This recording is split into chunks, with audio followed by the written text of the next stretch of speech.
Hey guys, it's Danny. So today we're going to discuss about orchid keikis. Many of us get really excited when our orchid gets keikis.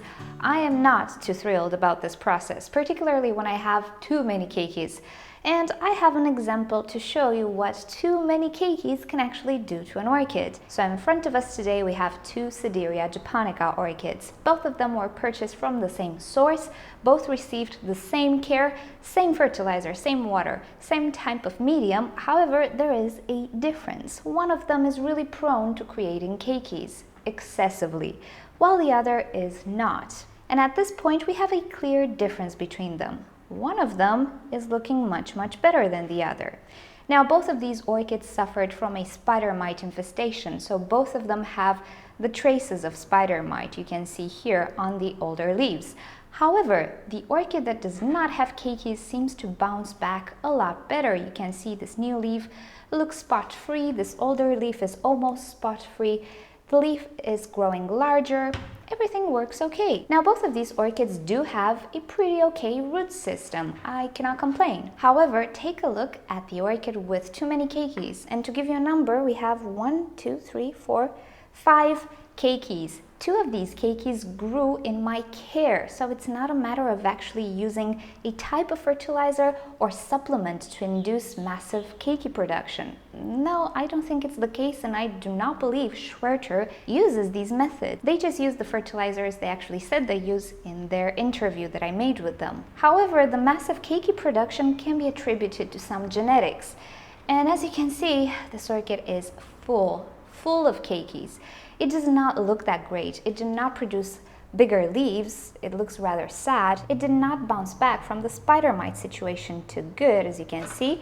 At the moment, they are both free of spider mites. There's nothing on them. And they do reside in the very same place. But because one of them was stressed with actually growing all of these keikis, apart from growing leaves and blooms, they both bloomed actually, one is just not developing that great.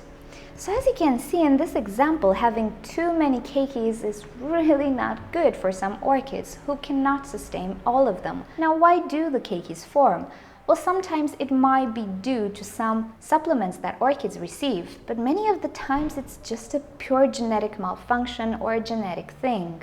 As I was saying, this one did not even think about producing any keikis, while this one has 5, so it's not like you have 1 or 2 keikis on an orchid. And the toll is pretty big. Now, of course, the keikis started to produce roots of themselves, but until this happened, half a year up to a year had to pass until the keiki was big enough to actually produce its roots, and this drained a lot from the orchid. So right now, I could go ahead and remove some of these keikis, but they already have roots, and I want to keep this orchid as it is and see what will happen. If I see she struggles even more than this, I might just go ahead and remove the keikis. I'm not sure what's going to happen to the mother orchid. Also, this keiki looks like it has a weird crown, as you can see. The leaf just starts from the axis but goes back in the crown. This is a pretty mutated keiki actually. Not sure if it's gonna grow, so I can just remove it. I might with that one. However, I'm gonna keep it a little bit like this just to see what happens. But yeah, it appears that orchids can have too many keikis. And this is not the only case that I had with many keikis. A few years ago, I had a Dendrobium stardust. Now, what that orchid did was to create 30 keikis. I did not know if I should remove them or not. I did not, and the mother plant actually died, completely depleted itself. And by the time I figured it out, the keikis were just too tiny to remove. They did not have roots, so everything was lost.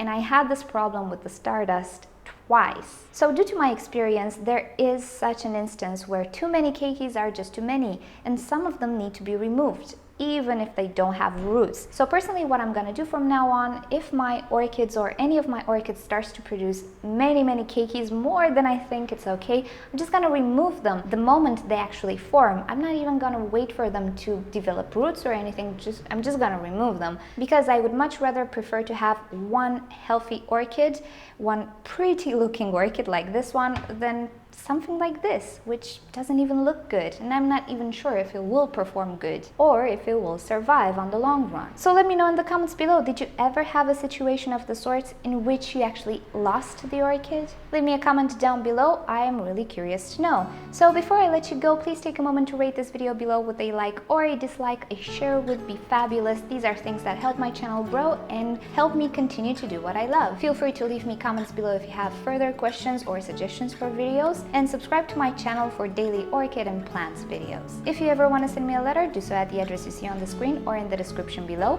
and you can also choose an option on the screen if you'd like to watch another orchid video or visit my website orchidnature.com. Thank you for joining, I'll see you all next time. Bye!